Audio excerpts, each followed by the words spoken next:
Today is March 11th, 2023.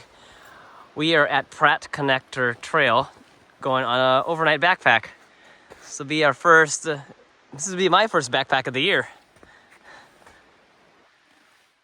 So this is the blowdown that was reported a few weeks ago. It's not too bad. People have made their way around it here. Yeah. Time is 13:56.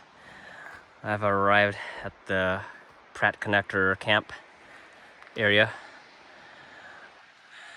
Got a little ahead of the group here. So I just wanted to check things out ahead of the group. Yep, now I'm gonna try to set up camp. Wow, look at this.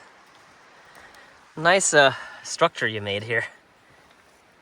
It's pretty. I don't know if it's good for burning. Ooh. Oh, sorry.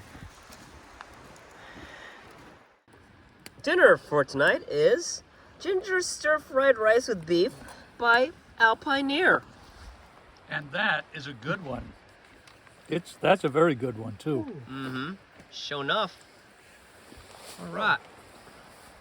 Yes, y'all. Today is March 12th, 2023. Time is about 8:33. So, yep, just getting ready to leave camp. Just eating some breakfast. We had a pretty good night last night. Had a nice campfire going. Now we're gonna head back to the trailhead this morning. And so